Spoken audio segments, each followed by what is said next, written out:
প্রিয় শিক্ষার্থী বন্ধুরা, হিন্দু ধর্ম শিক্ষার আরও একটি ক্লাসে তোমাদের সবাইকে জানাচ্ছি স্বাগত। আজকে আমরা আলোচনা করব আমাদের দশম অধ্যায়ের পর্ব 4 নিয়ে।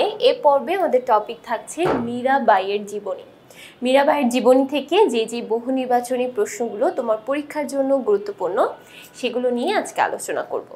আর আজকের পর্বে আমাদের প্রথম যে প্রশ্নটা থাকছে সেটি হচ্ছে মীরাবাইয়ের পিতার নাম কি? মীরাবাইয়ের পিতার নাম কি? এটা খুবই গুরুত্বপূর্ণ প্রশ্ন এবং মীরাবাইয়ের জীবনী তোমরা যেহেতু পড়েছ সেখানে দেখবে মীরাবাইয়ের পিতার নাম, মাতার নাম, মীরাবাইয়ের পিতামহের নাম, মাতামহের নাম, অনেকগুলো নাম দেওয়া আছে। ইভেন এখানে কিন্তু মীরাবাইয়ের স্বামীর নাম, তারপর শ্বশুরের নাম সব দেওয়া আছে। তো এখানে প্রত্যেকটি কিন্তু খুব ভালোভাবে জানতে হবে।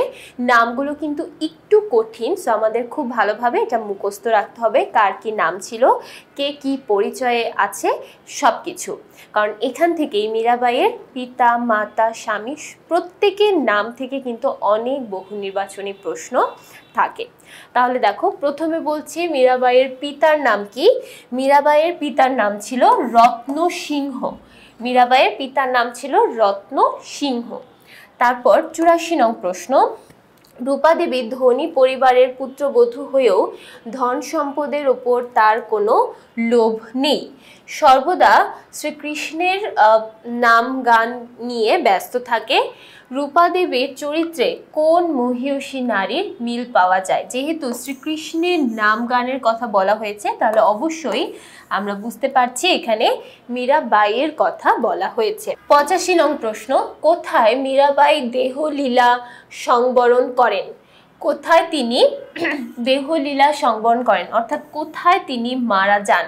তিনি মারা গিয়েছিলেন দ্বারকা ধামে, কারণ তিনি তার জীবনের শেষ সময়টুকু দ্বারকা ধামে ছিলেন। সেখানেই তিনি সব সময় থাকতেন এবং শ্রীকৃষ্ণের নাম জ্ঞান করতেন। সেই নাম জ্ঞান করতে করতে কিন্তু তিনি দ্বারকা ধামে মারা যান। তারপর 86 নং প্রশ্ন, মীরাবাই কোন গ্রামে জন্মগ্রহণ করেন? মীরাবাই রাজস্থানের একটি গ্রাম কুর্কি নামক একটি গ্রামে জন্মগ্রহণ করেন। 87 নং প্রশ্ন, মীরাবাই ভারতের কোন রাজ্যে জন্মগ্রহণ করেন?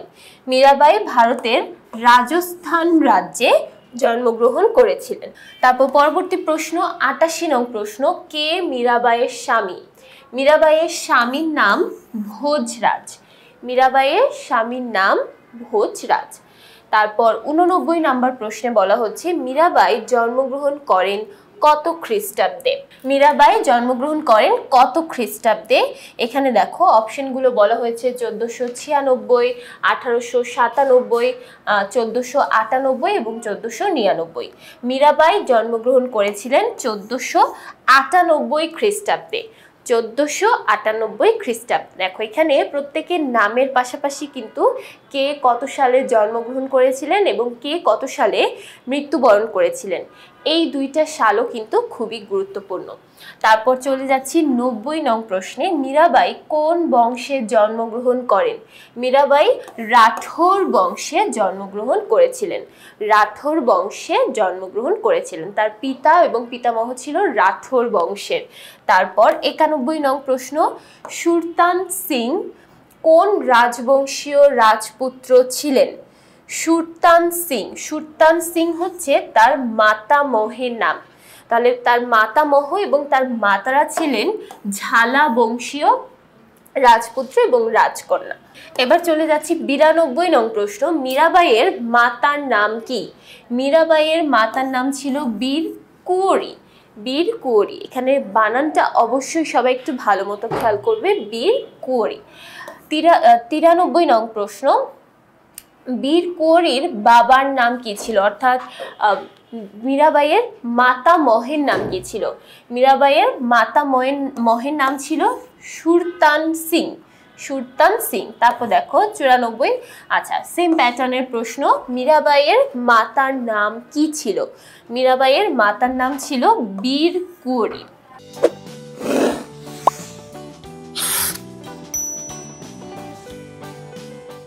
95, মীরাবাই কত বছর বয়সে মাকে হারান? মীরাবাই 8 বছর বয়সে, মাত্র 8 বছর বয়সেই মাকে হারিয়েছিলেন। তারপর 96 নং প্রশ্ন, মীরার পিতামহের নাম কি? দেখো মাতামহের নাম পড়লাম, এখন পিতামহের নাম কি? তার পিতামহের নাম ছিল রাও দুধাজি। রাও দুধাজি। 97 নং প্রশ্ন, চতুর্ভুজের মন্দির কে প্রতিষ্ঠা করেন? এখানে চতুর্ভুজ বলতে বোঝানো হয়েছে শ্রী বিষ্ণুকে। তাহলে চতুর্ভুজের মন্দির কে প্রতিষ্ঠা করেন? চতুর্ভুজের মন্দির প্রতিষ্ঠা করেছিলেন মীরাবাইয়ের পিতামহ অর্থাৎ রাও দুধাজি।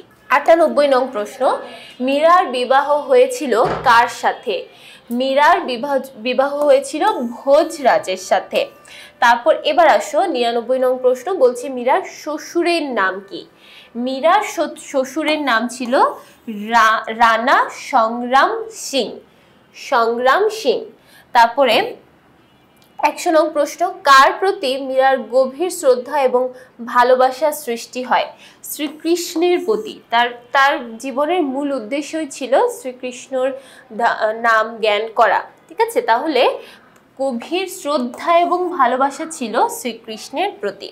101, ভোজরাজ মীরার জন্য কোন মন্দির নির্মাণ করেন? যেহেতু ভোজরাজ দেখলো মীরার শ্রীকৃষ্ণের প্রতি অনেক অনুরাগ, তাই মীরার জন্য সে কৃষ্ণ মন্দির নির্মাণ করেন।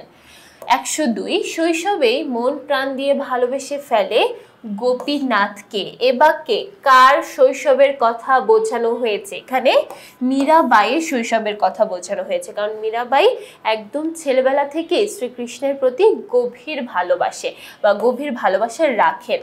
103, মীরা কিভাবে সময় কাটাতেন? মীরা যখনই সময় পেতেন তখনই কি করতেন? শ্রীকৃষ্ণের ভজন করতেন, শ্রীকৃষ্ণের নাম জ্ঞান করতেন। 104, জীবনে মীরার একমাত্র কাম্য বস্তু হলো শ্রীকৃষ্ণের প্রেম, গিরিধারী গোপালের সাক্ষাৎ, সন্তানের মা ডাক শোনা। তিনি কিন্তু সংসার জীবনে অনুরাগী ছিলেন না, সংসারের প্রতি তার কোনো মনই ছিল না।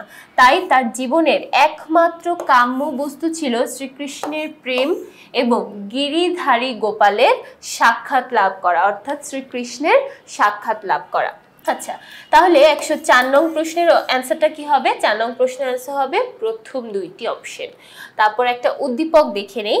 উদ্দীপকে বলা হচ্ছে প্রিয়তা দেবীর বিয়ে জয়পুরের জমিদারের সাথে, কিন্তু স্বামীর ধন সম্পদের প্রতি তার কোনো আসক্তি নেই। তিনি সর্বদাই শ্রীকৃষ্ণের কীর্তন নিয়ে ব্যস্ত থাকেন। এক পর্যায়ে তিনি সংসার ধর্ম ত্যাগ করে কৃষ্ণ নাম প্রচারে নিজেকে নিয়োজিত করেন। 105 নং প্রশ্নে বলা হচ্ছে প্রিয়তা দেবীর চরিত্রে কোন মহিয়সী নারীর মিল পাওয়া যায়? প্রিয়তা দেবীর চরিত্রে আমরা মীরাবাইয়ের মিল পেয়ে থাকি, মীরাবাইয়ের মিল পাওয়া যায়।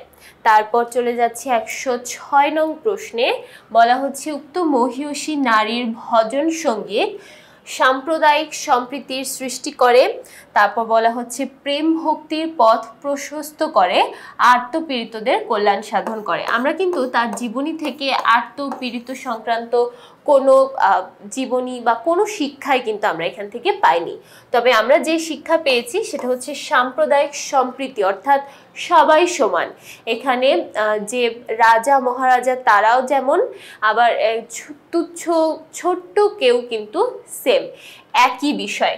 এবং এর মাধ্যমে আমরা বুঝতে পারি যে সাম্প্রদায়িক সম্প্রীতি সৃষ্টি করা সম্ভব। সকলের ঊর্ধ্বে আছে ঈশ্বর, ঈশ্বরই হচ্ছে আমাদের একমাত্র কাম্য বস্তু, এর চেয়ে আর দ্বিতীয় কোনো বিষয়বস্তু থাকতে পারে না। তারপর প্রেম ভক্তির পথ প্রশস্ত করে। তিনি যেভাবে মীরাবাইয়ের জীবনী থেকে আমরা যেমন প্রেম ভক্তির যে বিষয়টা আয়ত্ত করতে পারছি সেটা এখানে বোঝানো হয়েছে। তাহলে এখানে অ্যান্সার হবে প্রথম দুইটি অপশন।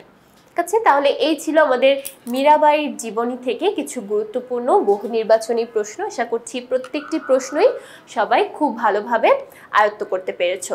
তো পরবর্তী পর্বগুলো দেখার জন্য সবাইকে আমন্ত্রণ জানিয়ে শেষ করছি। সবাইকে ধন্যবাদ।